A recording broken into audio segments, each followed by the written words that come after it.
Starting with the name of Allah, who is the most beneficent and the most merciful. Dear students, welcome to the Quick Learn Academy by Arusa Iram. In this video, we will discuss the chemistry class 10th most important questions from the chapter number 9, 10, 11 and 12. Students आपके paper के related मैंने इससे next video में आपके next जो remaining chapters हैं उनको भी डिस्कस करना है, तो ये आपकी वीडियो का फर्स्ट पार्ट है। नेक्स्ट पार्ट देखने के लिए आप मेरी नेक्स्ट वीडियो देखेंगे। और स्टूडेंट्स, वीडियो स्टार्ट करने से पहले मैं आपको ये बता दूं कि आपने एग्ज़ाम की प्रिपरेशन करने के लिए सबसे पहले आपने मेरी पेयरिंग स्कीम वाली वीडियो देखनी है। वहाँ से आपने जो आपके ने चैप्टर्स लॉन्ग करने हैं उनको सिलेक्ट कर लेना है और उसी के रिस्पेक्टिव यहाँ से मोस्ट इम्पॉर्टेंट लॉन्ग क्वेश्चंस को लेके और वहाँ से यहाँ से आपने लॉन्ग क्वेश्चंस देखने हैं, वहाँ से पेयरिंग स्कीम देखनी है और आपने अपने एग्ज़ाम की प्रिपरेशन करनी है। और डियर स्टूडेंट्स, अगर अभी तक आप लोगों ने मेरा चैनल सब्सक्राइब नहीं किया then do subscribe my channel which is quick learn academy by Arusa Iram. तो चलें स्टार्ट करते हैं आज की वीडियो। और स्टूडेंट्स, एक और मोस्ट इम्पॉर्टेंट बात आपसे डिस्कस करनी थी, वो ये कि आपने जब अपने पेपर की तैयारी करनी है तो शॉर्ट क्वेश्चंस के लिए जो आपके नॉलेज बेस्ड होंगे आपके 80% ऑलमोस्ट होंगे और 20% जो आपके शॉर्ट आएंगे वो आपके एनालिटिकल बेस होंगे। तो अगर आप अपने 80% शॉर्ट क्वेश्चंस को बहुत अच्छे से करना चाहते हैं, तो अगर आपने फॉर एग्जांपल चैप्टर नंबर 9 से अपनी प्रिपरेशन स्टार्ट किया है तो वहाँ पे आप मेन डेफिनेशंस को देखें। लाइक आपकी बुक पे मेंशन है रिवर्सिबल, इरिवर्सिबल, डायनेमिक इक्विलिब्रियम या डिफरेंस स्टेबल है या माइक्रोस्कोपिक कैरेक्टरिस्टिक्स हैं, उसको भी आप शॉर्ट में देख सकते हैं। और भी बहुत सी डेफिनेशंस हैं। आपने सबसे पहले अपने चैप्टर की मेन हर चैप्टर की मेन डेफिनेशंस को करना है और उसके बाद आपने ये जो मैं आपसे क्वेश्चंस डिस्कस करूँगी ये आपने करने हैं और फिर आपने लॉन्ग क्वेश्चंस की प्रिपरेशन करनी है। पहले अपने जो आपने लॉन्ग क्वेश्चन अटेम्प्ट करना हो वहाँ से आपने पेयरिंग स्कीम से देख लेने और फिर यहाँ से आपने लॉन्ग क्वेश्चंस को टेक करके और फिर प्रिपरेशन स्टार्ट करनी है। तो चलें स्टार्ट करते हैं आज की वीडियो। स्टूडेंट्स, सबसे पहले हम चैप्टर नंबर 9 के इम्पॉर्टेंट शॉर्ट क्वेश्चंस देखते हैं। The first one is reversible and irreversible reaction. इनकी आपने डेफिनेशन कर लेनी है। Dynamic equilibrium and static equilibrium. Third is the law of mass action. Fourth one is the equilibrium constant. Fifth one is how dynamic equilibrium constant is established. Sixth one is relationship between the active mass and the rate of reaction, and the seventh one is how direction of reaction can be predicted. Now we will discuss the most important long question. The question number 1 is what is meant by complete and incomplete reaction? Why reaction don't go to completion? Give the macroscopic characteristics of forward reaction, reverse reaction, and dynamic equilibrium. State the law of mass action and derive the expression for the equilibrium constant for the given reaction. Fourth is explain the importance of equilibrium constant. And the fifth one is describe the reversible reaction with the help of an example and graph.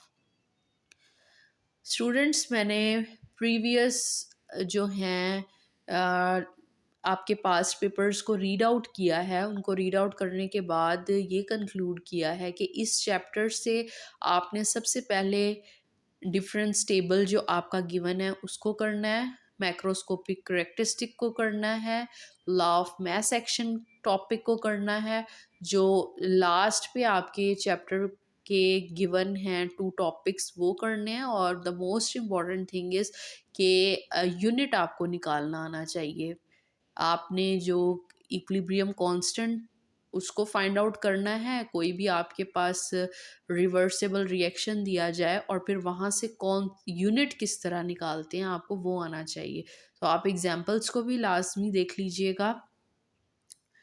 Now moving on towards the chapter number 10, आपसे इसके important questions को discuss करने से पहले मैं ये बता दूं कि इस चैप्टर में आपके थ्री मेन कॉन्सेप्ट्स हैं एसिड और बेस को लेके।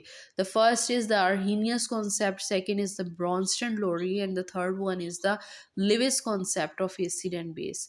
वैसे तो तीनों ही करने चाहिए, लेकिन आपने सबसे पहले लिविस कॉन्सेप्ट को बहुत अच्छे से कर लेना है। This is the most important for your exam preparation.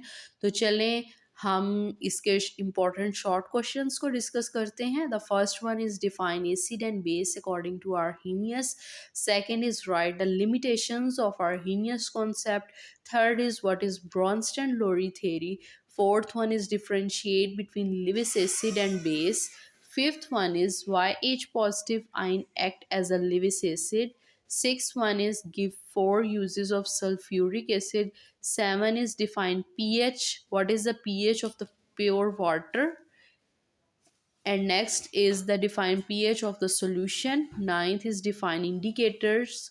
10 is what are salts, give two examples. 11 is give four uses of salts. 12 is write four uses of sodium silicate, calcium chloride and calcium oxide.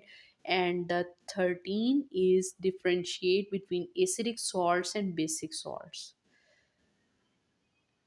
Now we will discuss the important long questions, compare the physical properties of acid and base with examples. Explain the Arrhenius concept of acid and base with example. What are the limitations? Third is explain the Lewis concept of acid and base. This is the most important long. Fourth is ये इतना important नहीं है, लेकिन आपने इसको ये मैंने short में राइट करना था कि आपको इंडिकेटर्स की डेफिनेशन आनी चाहिए।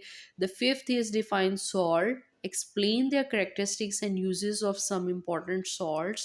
Question number 6 is give the uses of some important bases, and the 7 is explain the Bronston-Lowry concept of acid and base with example.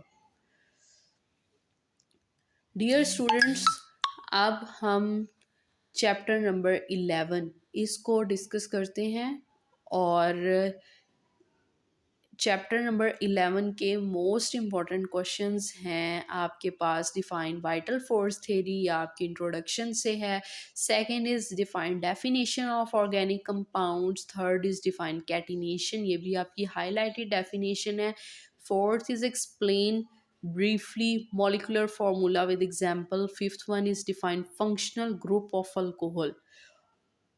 Six is how coal is formed. Seven is define functional group. What is dot and cross formula?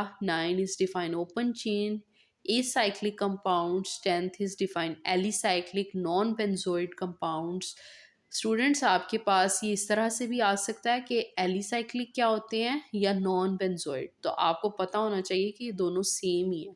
Define heterocyclic compound with example, define isomerism, how many isomers pentane have.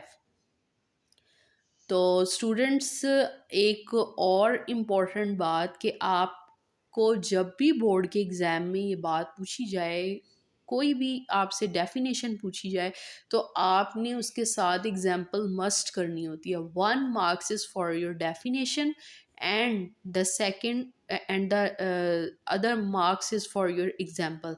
तो आपको 2 marks तभी दिए जाएंगे जब आपने definition और example दोनों की हुई होंगी।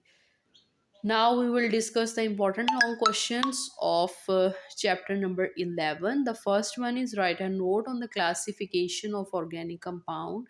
Second one is compare the general characteristics of organic and inorganic compound. Third one is define homologous series, write its characteristics. Fourth one is define functional group. explain the functional group of alcohols, ether, aldehydes, ketones, carboxylic acid, and esters. And the fifth one is explain the meaning of molecular formula, structural formula, condensed structural formula, and electronic formula.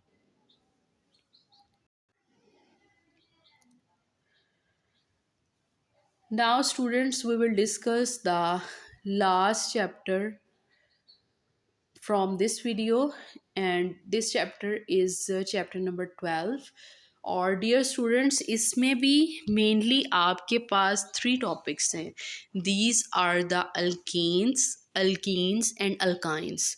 अब बहुत से students को इस चीज़ में problem होती है कि उन्हें जो उनके करेक्टरिस्टिक्स हैं, उनके जो जनरल रिएक्शंस हैं, उनकी प्रेपरेशन हैं, केमिकल रिएक्शंस हैं, वो मिक्स हो जाते हैं.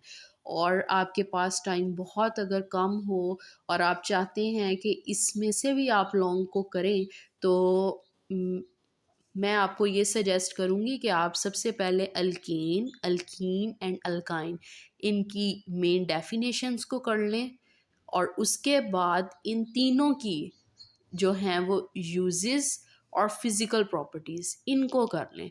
क्योंकि प्रीवियस पास्ट पेपर्स में आपके पास 90% जो क्वेश्चंस आए हैं, these are from the uses of, explain the uses of alkenes and alkynes.